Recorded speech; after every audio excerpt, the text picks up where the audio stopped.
तो ऐसे क्या 5 डेडली लॉसेस हैं अगर आप एक डीलर हैं, फैब्रिकेटर हैं, जो आपको हो रहे हैं आपके बिजनेस के अंदर अगर आप सिर्फ और सिर्फ एक चीज नहीं कर रहे। ध्यान से सुनिए, एक चीज नहीं कर रहे और वो है मेंटेनिंग योर कस्टमर डेटाबेस। तो नमस्कार दोस्तों, मेरा नाम है अंकुर और मैं हूं इंडिया का लीडिंग डीलर ग्रोथ एक्सपर्ट। और कल ही मैं एक किसी डीलर से बात कर रहा था, 1982 से वो इस बिजनेस में है। इमेजिन करके देखिए, 40 वर्षों के अंदर मैंने सिर्फ उनसे एक सवाल पूछा कि क्या आपके पास पिछले 40 वर्षों का आपके कस्टमर्स का डेटा है? और उनका जवाब था, अंकुर जी नहीं, अभी ट्राई कर रहे हैं और इसीलिए आपसे बात कर रहे हैं कि हमें कुछ मदद मिल पाए, परंतु हमारे पास कोई डेटा नहीं है। आप सोच के देखिए, आप कितने भी वर्षों से बिजनेस के अंदर हैं, आपके पास अब तक 1000, 2000, 5000, 10,000 लोगों का डेटाबेस जो है वो ना होने की क्या उसके नुकसान हैं, वो आज मैं आपको इस वीडियो के अंदर बताऊंगा। स्टेप बाय स्टेप ऐसे क्या 5 नुकसान है, कवर करते हैं एक एक करके। सबसे पहला जो नुकसान है वो है लॉस ऑफ डेटाबेस, यानी कि डेटा जो है वो अपने आप में एक ऑयल है, यानी कि कहते हैं data is the new oil. और डेटाबेस का ना होना अपने आप में आपके लिए एक बहुत बड़ा लॉस ऑफ एसेट है, जिसकी अवेयरनेस में आना आपके लिए बहुत जरूरी है। दूसरी जो सबसे इंपॉर्टेंट पॉइंट है वो है यू के not follow up at the right time. अरे अगर आपके पास आपके कस्टमर का डेटाबेस ही नहीं होगा तो आप किस तरीके से उससे किस वक्त किस स्टेज पर कैसे फॉलो अप करेंगे? क्योंकि अल्टीमेटली उसका डेटाबेस ही नहीं है। तो आपके दिमाग में अगर 5000 या 2000 कस्टमर्स हैं तो मैं तो नहीं मान सकता कि वो सारे कस्टमर्स का फॉलो अप राइट टाइम पे हो रहा है आपके बिजनेस के अंदर।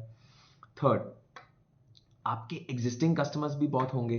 तो आपने ऐसा नोट किया होगा कि बहुत सारे एग्जिस्टिंग कस्टमर्स जो हैं हमारे वो छूट जाते हैं, जिसको मैं बोलता हूं ऑर्फन कस्टमर्स, यानी कि अनाथ कस्टमर्स। क्यों वो अनाथ होते हैं? क्योंकि उनका कोई नाथ नहीं होता। नाथ क्यों नहीं होता? क्योंकि उनका डेटाबेस मेंटेन नहीं होता। इसके कारण डीलर को ये लगता है कि मुझे रोज नया गड्ढा खोदना है और पानी निकालना है, यानी कि मुझे रोज इनफ्लो ऑफ न्यू कस्टमर्स चाहिए। क्योंकि अल्टीमेटली जो एग्जिस्टिंग कस्टमर्स हैं उनको किस तरीके से पकड़ के बांध के राइट टाइम पर फॉलो अप करके कैसे करना है, इस पर फोकस नहीं होता, जिससे बहुत करोड़ों रुपए का लॉस हो रहा होता है। बट दुर्भाग्य यह है कि डीलर की ये बात अवेयरनेस में नहीं होती। चौथी जो सबसे इंपॉर्टेंट बात है वो है कि अगर मैं आपसे पूछूं कि आज 22 तारीख है तो अगले 8 दिन में और अगले महीने में क्या धंधा आने वाला है, तो शायद इसका उत्तर देने में एक बार आप संकोच करेंगे। Is that correct? क्योंकि कहीं ना कहीं पाइपलाइन मेंटेन नहीं होती, यानी कि हमें नहीं पता होता कि एक हमारी पाइपलाइन में कितना धंधा ऐसा है जो और आने वाला है अगले 1 हफ्ते में, 2 हफ्ते में, 1 महीने और 2 महीने में। अब ये सारी चीजें अगर आपका सिस्टमेटिकली डेटाबेस मेंटेन्ड है जिस तरीके से हम आपको बताते हैं और सिखाते हैं, डेफिनेटली यस, आपको कभी भी नुकसान नहीं हो सकता। और फिफ्थ जो सबसे इंपॉर्टेंट पॉइंट है वो है, अगर आपके पास या आपके साथ जिस कंपनी से आप जुड़े हैं उन्होंने कोई सेल्स का प्रोफेशनल दिया है, अगर वो आपको छोड़ता है तो डेफिनेटली यस, कहीं ना कहीं जो सेल्स है वो ड्रॉप करती है। और जो डेटा है वो उस लड़के के पास डायरी में होता है और आपके पास भी कहीं ना कहीं डायरीज में होता है, इधर उधर रहता है, कुछ टैली या बिजी में होता है, जिसके कारण सेल्स ड्रास्टिकली ड्रॉप करती चली जाती है और जो कस्टमर उस लड़के से जुड़े होते हैं वो दूसरी कंपनी के अंदर जाकर उस कंपनी से जुड़ जाते हैं। तो अब आपको समझ में आया होगा कि ऐसे 5 तरीके के क्या डेडली लॉसेस हैं जो कि हो रहे हैं आपके बिजनेस में, परंतु आप अवेयरनेस में नहीं हैं। और ये एक गलत तरीका है, मुझे ये बताना, ये कन्वेंशनल तरीका है। It is a old mindset कि हाँ, मैं मेरा डेटाबेस है, मेरे पास तो रोज कस्टमर की काउंटर की फुटफॉल आती है, तो मुझे क्या जरूरत है कस्टमर की डेटाबेस मेंटेन करने की। अब सही तरीका क्या है मैं वो बताता हूं। सही तरीका है to organise the entire database in a systematic way.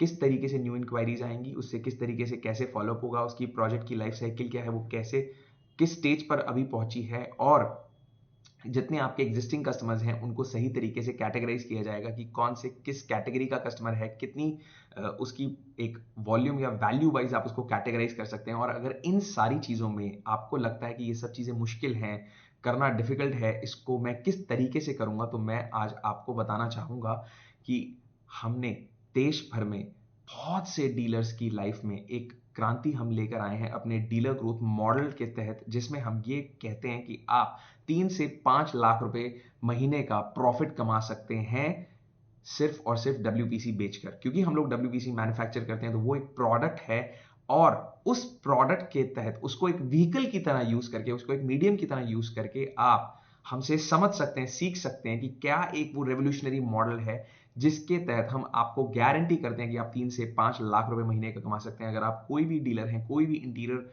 Wooden related, UPVC related कोई भी एलाइड प्रोडक्ट अगर बेच रहे हैं, उसकी फैब्रिकेशन में है, तो डेफिनेटली ये आपके लिए एक बहुत ही सुनहरा अवसर है। नीचे लगे नंबर पे आप हमें कॉल कर सकते हैं और जो एक बुक अभी मैंने लिखी है, 9 horrible mistakes that cost dealers and fabricators crores in WPC industry, इस बुक को भी आप नीचे लगे लिंक पर डाउनलोड कर सकते हैं, सुन सकते हैं। एक बार इस पूरी वीडियो को एंड तक एक बार जरूर सुने, क्योंकि अब मैं आपको ये बताऊंगा कि ये सही तरीका आखिर क्यों है, क्या ये सही क्यों है, ये अब आपको समझना बहुत जरूरी है।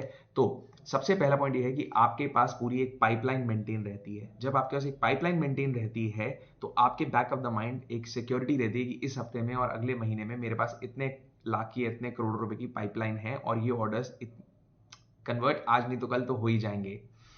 अगर कोई ऑर्डर डिले भी होता है तो आप उसमें मार्क कर सकते हैं और आपको पता होता है कि हाँ यार, ये ऑर्डर अगर डिले हो रहा है तो मैं इसको एंड में दिखा सकता हूं। Then the next thing is आप करेक्टिव एक्शन ले सकते हैं, यानी कि अगर कोई ऑर्डर किसी टाइम पर कन्वर्ट होना था और वो नहीं हुआ तो आपको पता रहेगा कि हाँ, यहां मुझे करेक्टिव एक्शन लेना है, ये मेरी वजह से नहीं हुआ, मेरी सेल्स टीम की वजह से नहीं हुआ, कहीं ना कहीं जो कस्टमर को एक्सपेक्टेड था वहां कहीं गैप रहा।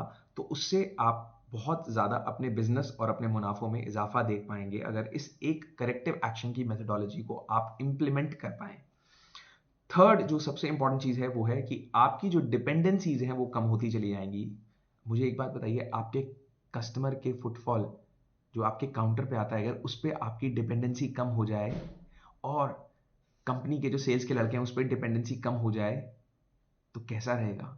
जब मैं ये सवाल देश भर में डीलर से पूछता हूं तो वो कहते हैं अंकुर जी ये तो मैजिकल हो जाएगा, ये तो बहुत बढ़िया हो जाएगा। तो ये आपके लिए भी हो सकता है अगर आप अलाउ करेंगे, अगर आप कोचेबल हैं और आप चाहते हैं कि हमारा डीलर ग्रोथ मॉडल आपके बिजनेस में प्लग एंड प्ले तरीके से सिस्टमेटिकली इंप्लीमेंट हो जाए, क्योंकि पूरा model done for you model है, आपको उसमें कुछ नहीं करना, हम करेंगे जो भी उस मॉडल के अंदर करेंगे।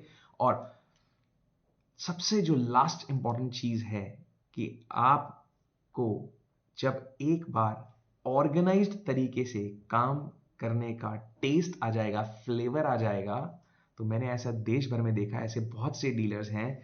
मैं सिर्फ एक या दो उदाहरण लेके बताना चाहूंगा। एक हमारे डीलर हैं करीमनगर के अंदर, वो भी पहले ऐसे ही अनऑर्गेनाइज तरीके से काम कर रहे थे, परंतु अब जब से उन्होंने ऑर्गेनाइज तरीके से काम करना स्टार्ट किया है तो 5 लाख रुपए महीने की सेल से आज वो 25 लाख रुपए महीने की सेल पर आ गए हैं, सिर्फ और सिर्फ 3 महीने के अंदर। ये सिर्फ और सिर्फ हल्का सा उन्होंने अपने काम करने के तरीके में 10 डिग्री शिफ्ट किया और सेल्स में सीधा 5 गुना का इजाफा हुआ। तो अगर आप भी एक डीलर, एक फैब्रिकेटर है, नीचे लगे नंबर पर 100% हमें कॉल करें, हमसे बात करें। मेरी टीम डेफिनेटली आपको अंडरस्टैंड करेगी, आपको बताएगी किस तरीके से आप 3 से 5 लाख रुपए कमा सकते हैं। और मैं आशा करूंगा कि आप जल्द से जल्द एक्शन लेकर अपने काम करने की पूरी बिजनेस के अंदर एक रेवोल्यूशन लेकर आए। धन्यवाद।